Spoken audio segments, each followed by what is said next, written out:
senang, pakailah aturan-aturan yang telah Allah tetapkan itu.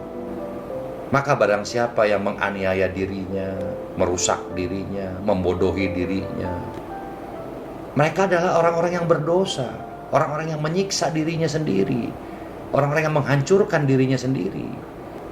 Maka seluruh larangan Allah dalam agama apapun, terutama dalam Islam, inti sarinya adalah jangan kamu aniaya, jangan kamu siksa, jangan kamu kotori, jangan kamu bodohi dirimu sendiri. Coba bayangkan kalau kita kesal dengan seseorang, kita iri dengan seseorang, maka diri kita akan menjadi siksa, diri kita akan menderita. Kita benci kepada orang lain, diri kita mempunyai beban dan siksa, beban yang tidak nikmat. Maka satu contoh, dikala kita bisa memaafkan seseorang, bukan berarti kita baik kepada orang lain, namun kita baik terhadap diri kita sendiri. Karena apa? Karena ketika kita memaafkan orang, beban yang ada dalam diri kita terlepas. Kita tidak terganggu lagi dengan kesalahan orang lain.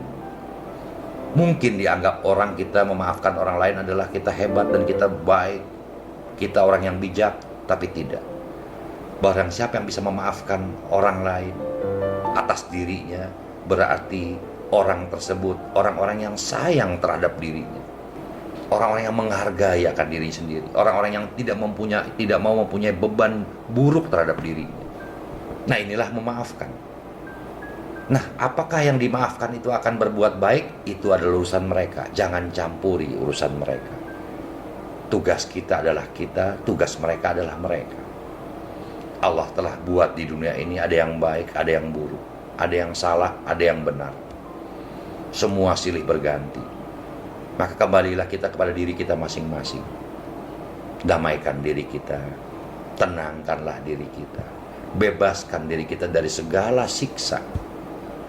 Contoh lagi, kalau kita bohong, berbuat kebohongan.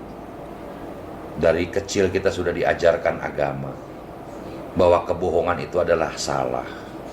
Maka otak kita menangkap kebohongan adalah salah dan direkam di memori otak kita. Kemudian otak mentransfer pada kekuatan jiwa.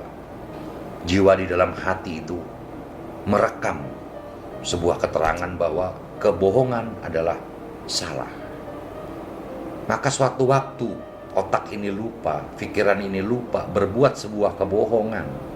Maka dalam hati kecil kita tidak bisa kita pungkiri ada kata-kata yang mengatakan bohong, bohong, salah dan salah. Maka setiap orang yang membohong, setiap orang yang berbuat bohong, ia tidak akan tenang. Ia tidak akan tenang. Maka ia membuat lagi sebuah kebohongan untuk menyelimuti, menutupi kebohongan awalnya. Maka kebohongan akan bertambah menjadi 2. Dan ditambah lagi, ditutupi lagi menjadi 2 kuadrat, menjadi 4. Ditutupi lagi menjadi 4 kuadrat, menjadi 16. Ditutupi lagi, bisakah Anda bayangkan? Apabila kebohongan itu dibuat satu kali, maka kita akan membuat kebohongan yang lebih banyak dan lebih banyak lagi. Nah, kebohongan itu adalah penderitaan buat diri kita. Mungkin kita bisa berselimut di hadapan orang tidak berbohong. Orang mungkin tidak tahu kita berbohong, tapi Allah Maha tahu dan dirimu juga tahu. Kebohonganmu akan membawa beban buat dirimu, adalah beban yang buruk. Kebohonganmu akan membuat kamu tidak tenang. Kebohonganmu membuat dirimu tidak nyaman. Kebohonganmu juga membuat ibadahmu tidak baik. Di mana dalam sebuah ibadah, dirimu berusaha untuk lebih menyerahkan diri kepada Allah, melepaskan segala hal-hal duniawinya, melepaskan pengakuan-pengakuan dirinya. Tapi di sisi lain dirimu telah membuat sebuah kebohongan, menanam sebuah pohon kebohongan di dalam dirimu. Dan itu akan tumbuh pohon tersebut dan akan berbuah kebohongan tadi. Dan kelak dirimu akan siap memakan buah kebohongan yang sangat-sangat banyak, dan itu adalah racun buat dirimu sendiri. Maka ketika rasa siksa dalam bentuk apapun hadir dalam diri kita, mengganggu kehidupan kita dari detik ke detik, menit ke menit. Rasa siksa itu sangat-sangat tidak nyaman. Rasa khawatir, rasa takut, rasa beban yang negatif. Apabila hadir dalam diri kita, segeralah kita ingat kepada Allah. Kita ingat kepada Tuhan bahwa Ia pelindung kita. Ia menjaga kita siang dan malam dengan tidak pernah tidur dan dengan segala kekuasaan. Sudahkah Anda yakin dengan hal tersebut? Maka ketika siksa itu datang, bagi Anda yang beragama apapun, segeralah sempatkan diri. Ajak dirimu menyendiri di satu tempat yang hening. Berbicaralah kepada Allah, kepada Tuhanmu. Mintalah tolong kepada Tuhan. Dan Anda harus yakin bahwa permohonanmu akan sangat didengar oleh Allah. Karena Ia maha mendengar. Ia maha tahu apa yang menjadi beban makhluknya. Ia maha tahu akan apa yang menjadi beban dirimu. Ia sangat maha tahu akan apa yang kau butuhkan. Maka ketika siksa itu datang, segera mohon ampunan kepada Allah. Mohon ampunan kepada Tuhan. Mohon minta dibebaskan bebanmu tersebut. Minta dibebaskan rasa siksamu itu. Dengan air mata pun, kalau engkau menyadari, dirimu menyadari siksa itu adalah suatu hal yang tidak enak, dan dirimu sudah mencoba menghalaunya, mencoba mengantisipasi, mencoba menghalangi, dan siksa itu masih ada dalam dirimu, segeralah tafakur, segera sujud kepada Tuhan dan berbicara, mohonlah ampunan, minta agar siksa itu dilepaskan karena ketidakberdayaan diri kita. Dengan kata lain, ya Allah, ya Tuhanku, angkatlah bebanku ini, angkatlah rasa siksaku yang menderita, rasa siksa yang mengkhawatirkan. Bebaskanlah aku, ya Allah, dari rasa siksa ini. Kembali kita pada kenyamanan diri. Ini yang perlu kita terapkan dalam kehidupan. Bukan hanya ibadah ritual-ritual, bukan hanya ibadah untuk kewajiban-kewajiban. Kewajiban ritual tadi, agama seperti sholat, adalah salah satu sarana, salah satu kiat agar kita tetap ingat kepada Allah dalam waktu ke waktu. Namun hal itu jangan dijadikan hanya bentuk ritual kewajiban toh, tapi jadikan itu adalah komunikasi kita kepada Allah. Maka kita menjamin barang siapa manusia yang beribadah atau sholat dengan baik 5 kali dalam satu hari, maka beban siksa itu akan sirna di atas dirinya.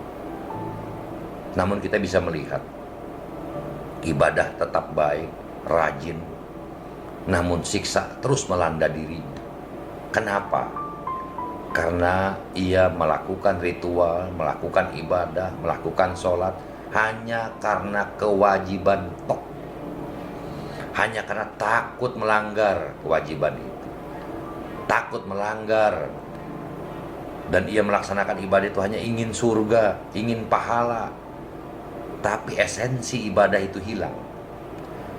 Esensi ibadah adalah menjadi kebutuhan manusia untuk manusia berdialog, berbicara, mengadu kepada Sang Maha Pencipta dan Sang Maha Kuasa, yaitu Allah Subhanahu wa Ta'ala.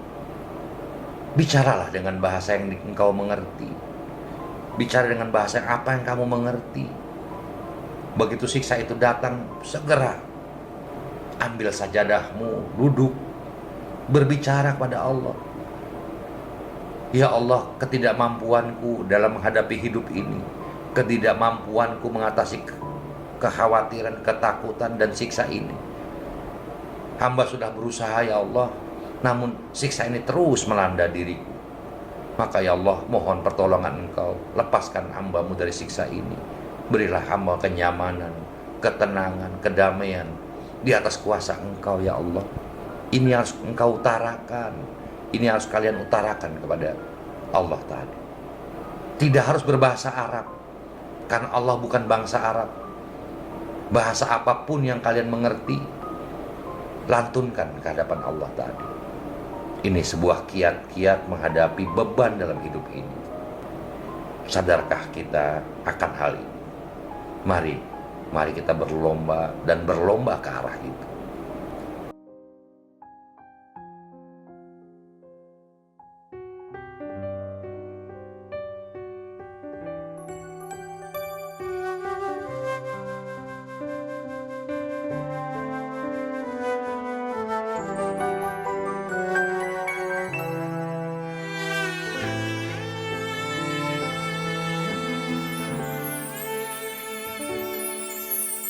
Jangan pernah ada rasa bangga apabila kita dalam suka. Baiknya kita syukur padanya.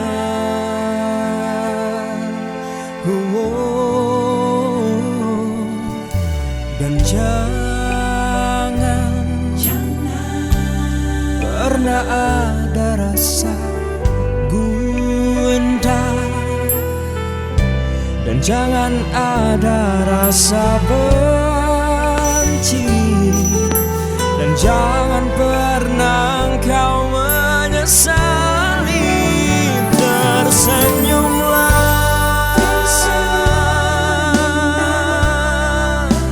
jangan diam. Masalah sangat takut senyuman. Katakanlah dan yakinlah pada Tuhan ada di dalam diri, ada dalam susah dan senang.